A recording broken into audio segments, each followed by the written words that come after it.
टुन्नी चिड़िया, मुझे दूसरे जंगल में जरूरी काम आया है, लिए मुझे कुछ दिनों के लिए वहाँ जाना पड़ेगा। वह तो ठीक है, लेकिन मैं इतना दिन अकेले इस घर में कैसे रहूँगा? टुन्नी, कुछ दिनों का तो बात है, फिर मैं लौट आऊँगा। ठीक है, लेकिन अपना ख्याल रखिएगा। फिर टुना चिड़ा दूसरे जंगल के लिए चले जाता है। पूरे जंगल में टुना चिड़ा ही सबसे अमीर पक्षी था। उसके पास लकड़ी का बहुत मजबूत घर भी था। जंगल के सारे पक्षी टुन्नी चिड़िया से जलती थी, क्योंकि वह सबसे अमीर थी। अरे भाई, मैं दिन भर मेहनत करता हूँ, फिर भी टुना चिड़ा जितना कमाई नहीं पाता। हाँ, तुम ठीक कह रहे हो कालू भाई। हम लोग कितना भी कमाएं, फिर भी टुना चिड़ा जितना हम लोग नहीं कमा पाते हैं। टुन्नी चिड़िया को तो मजे ही मजे हैं, क्योंकि उसकी शादी इतना अमीर टुना चिड़ा से हो गया। यहाँ हम लोगों का नसीब ही खराब था कि हम लोगों की शादी इतनी गरीब चिड़ा से हो गया। तभी वहाँ पर घूमते घूमते टुन्नी चिड़िया आ जाती है। अरे वाह पक्षियों, सभी एक साथ जमा होकर क्या बातें कर रही हो? आओ आओ टुन्नी चिड़िया, हम सब तुम्हारी ही बातें कर रहे थे। हमारी क्या बातें कर रही थी? अच्छा टुन्नी चिड़िया, तुम्हारा पति टुना चिड़ा जंगल में दिख नहीं रहा है। अरे हाँ, वो तो कुछ काम से दूसरे जंगल गए हुए हैं। टुन्नी चिड़िया, तुम्हारी नसीब कितना अच्छा है कि तुम्हारी शादी इतना अमीर टुना चिड़ा चिड़िया के साथ हुआ। तोते, मैंने टुना चिड़ा से शादी उनके अमीरी देखकर नहीं की, बल्कि उनके साफ दिल देखकर की। वह दिल के बहुत अच्छा है। अरे अब बस भी करो, अब इतनी अच्छी बनने की जरूरत नहीं है। हम सब जानते हैं तुमने क्यों शादी की। पक्षियों, मैं आपस से बात करके कुछ समय बिताने आया था, लेकिन मुझे क्या पता था आप मुझसे इतना जलते हैं। इतना कहकर टुन्नी चिड़िया नाराज होकर वहाँ से चले जाती है। अगले दिन एक बादल पक्षियों के पास आती है और पक्षियों से कहती है, मैं आप सबको बताने आया हूँ कि आज से आपके जंगल में तेज बारिश शुरू होने वाली है, इसलिए आप सब पक्षी अपने अपने तैयारी कर लो। अरे बादल भाई, तेज बारिश होगी तो हम सब जाएंगे कहाँ? हम लोग के पास घर भी नहीं है। ये से भी अभी जंगल में तो बारिश का मौसम नहीं आया है। देखो भाई कालू कोवे, मुझे जो कहना था वो मैं कह दिया। मैं तुम्हारा कुछ नहीं कर सकता। आज बारिश तो जरूर होगी, क्योंकि आज मैंने बहुत सारा पानी पी लिया हूँ। इतना कहकर बादल वहाँ से चले जाता है। टुन्नी चिड़िया को जब पता चलता है कि बहुत तेज बारिश होने वाला है, तो वह बहुत खुश हो जाती है।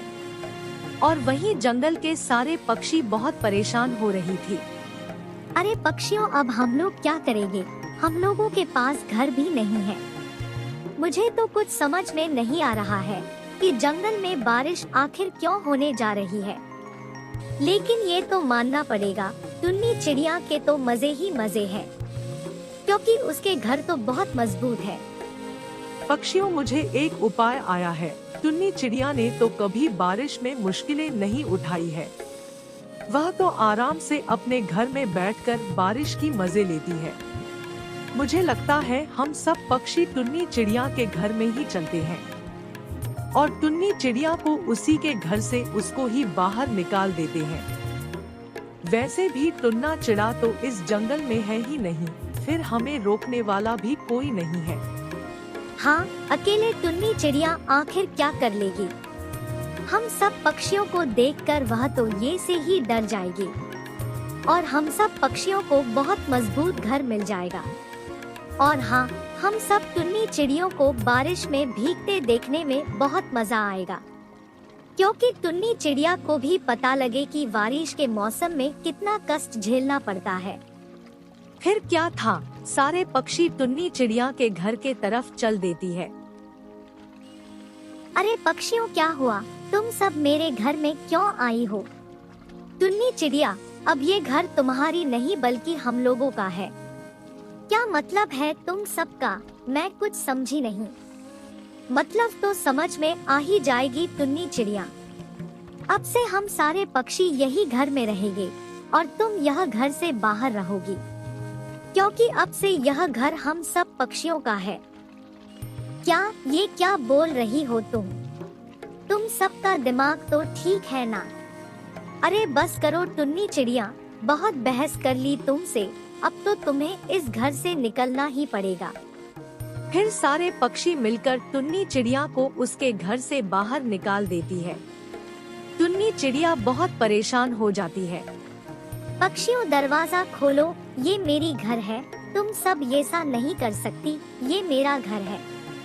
टुन्नी चिड़िया के लाखों पुकारने पर भी दरवाजा कोई नहीं खोलती। बेचारी टुन्नी चिड़िया बहुत परेशान हो जाती है और थोड़ी ही देर में बारिश शुरू हो जाती है। बेचारी टुन्नी चिड़िया बारिश के ठंडे पानी में भीगने लगती है। पक्षियों दरवाजा खोलो, ये बारिश की पानी बहुत ज्यादा ठंडी है, मैं इसमें ज्यादा देर नहीं रह सकती।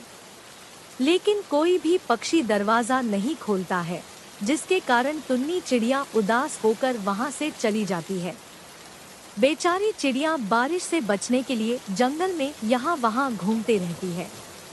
जंगल में घूमते घूमते एक छोटा सा उसे जगह मिलती है, वहाँ वह छुप जाती है।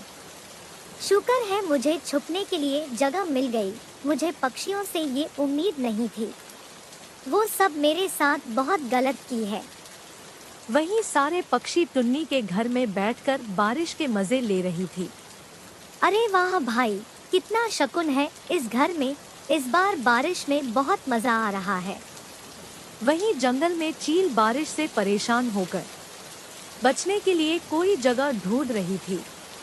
तभी चील की नजर टुन्नी चिड़िया के घर पर जाती है। अरे यह किसका घर है इतना मजबूत, चलो यही रुक जाती हूँ। फिर चील घर के दरवाजे खटखटाता है। कौन है भाई, कौन पक्षी है? अरे ये तो कौवे की आवाज है, लगता है कौवे यही छुपा है। अगर मैं कहूँगा कि मैं चील हूँ तो ये दरवाजा कभी भी नहीं खोलेंगे। मैं झूठ बोल देती हूँ कि मैं कोयल हूँ। खोलो जल्दी से दरवाजा खोलो, मैं कोयल बोल रही हूँ। फिर कौवा दरवाजा खोलता है और चील अंदर आ जाती है। अरे वाह, इतना सारे पक्षी, मैंने तो कभी सोचा ही नहीं था कि इतना सारा भोजन इस घर में है। आज तो पार्टी होगी पार्टी, आज मैं पेट भर कर भोजन करूँगा। अरे कालू कौवे, ये तो चील है, तुमने क्यों दरवाजा खोला? चील हमें छोड़ दो, हमें जाने दो। अरे ये से कैसे छोड़ दूं? तुम सब कितना दिनों के बाद हाथ लगी हो। फिर चील अपने मोबाइल से अपने पति के पास फोन करती है। पति जी जल्दी आ जाओ, मुझे बहुत सारे पक्षी मिली है, आज तो पार्टी करेंगे पार्टी। अरे वाह मेरे अर्धांगिनी, तुमने बहुत अच्छा किया है, परंतु तुम हो कहाँ इतना बड़ा जंगल में? फिर चील अपने पति को टुनी के घर का पता बताती है। फिर चील के पति भी वहाँ पर आ जाता है। देख लो पति जी, आप कहते थे ना तुम किसी काम के नहीं हो, आज देखो कितना सारा पक्षियों को पकड़ा है। चलिए अब पति देर नहीं करते हैं। फिर चील और उसके पति सभी पक्षियों को मारकर खाने लगता है। इस तरह जंगल के सारे पक्षियों को उसके गलत काम का सजा मिल जाती है। वहीं टुन्नी बहुत आराम से बारिश से छुप कर बैठी होती है।